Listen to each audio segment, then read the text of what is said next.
OK, I want to bring you some breaking news. 17 countries, including the United States, have released a joint statement in the last few minutes calling on Israel and Hamas to do whatever is necessary to agree on a Gaza ceasefire deal that would also secure the release of captives held in Gaza.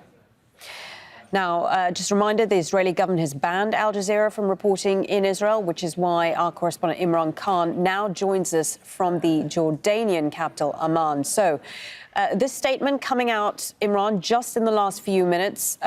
Talk us through what more you know and whether there's been any response from Israel to it. Well, it is a joint statement, like you say, from 17 different countries. They include Argentina, Austria, Brazil, France, Germany, Poland, the UK, Spain, Thailand, and others.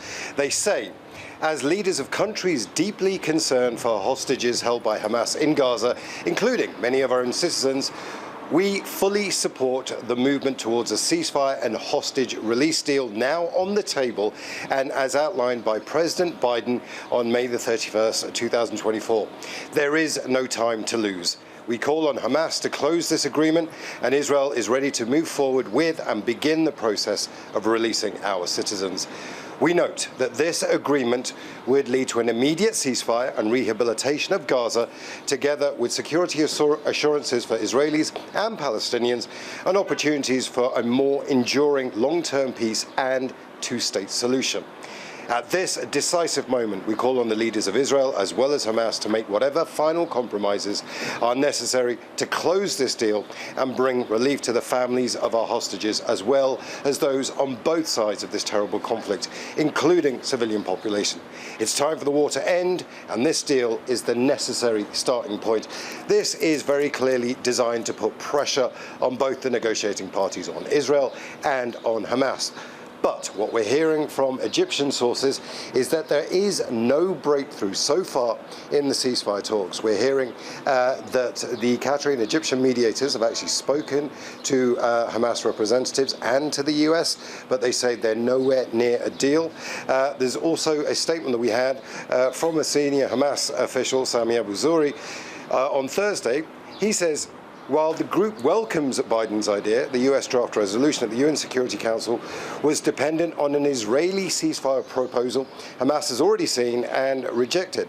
The US document, they go on to say, speaks of an open-ended negotiation with no deadline and speaks of a stage during which the occupation regains its hostages and resumes the war. So the two sides have a lot of distance between them. Hamas, quite clearly, want a permanent ceasefire.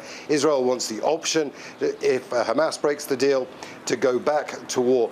Israel's got a lot of domestic pressure as well. This is not popular with the far-right coalition, the people that actually make up Benjamin Netanyahu's government and are keeping him in power. They are completely against any kind of three-phase deal that the US President Joe Biden has proposed.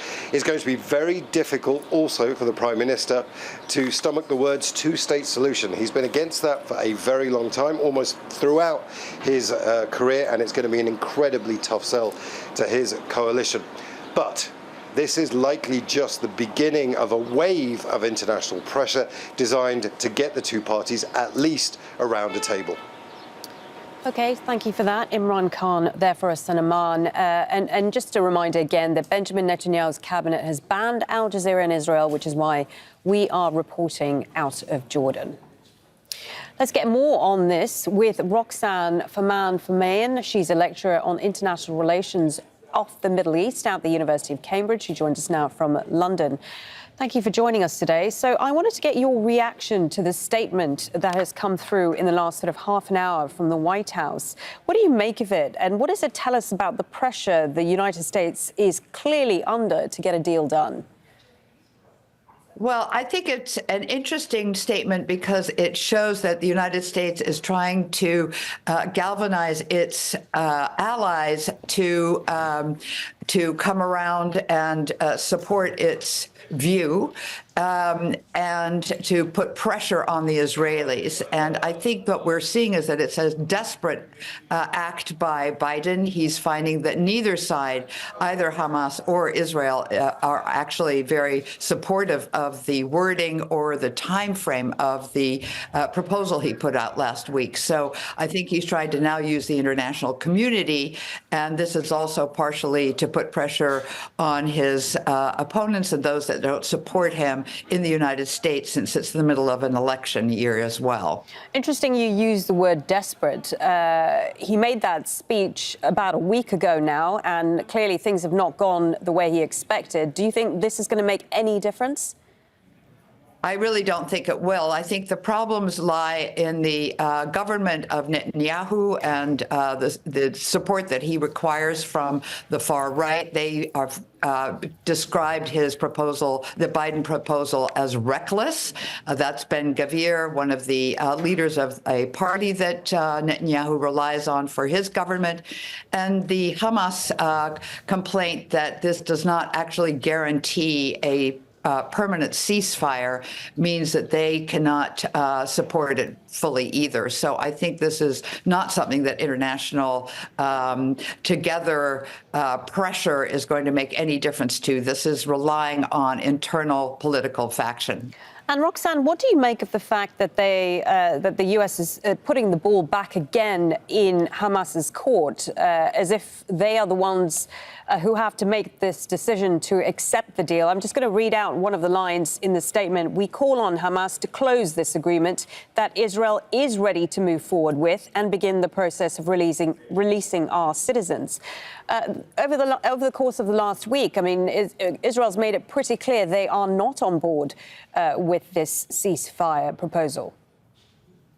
Well, I think that's a symbol of many of the difficulties that Biden has encountered in trying to put together a policy on this. And his alliance is clearly with Israel. So he is trying to point out that it is Hamas that is taken. The statement is very interesting because he points out that Hamas is the one that's holding hostages, not only that are Israeli, but are citizens of a number of the countries that have signed this statement that came out today. So I think they are trying to highlight the fact that it's Hamas that is the one that began this, that is holding the hostages, and that is why they are able to try to put pressure on Hamas more than, in fact, he is willing to point out that he can put pressure on Israel in this particular case.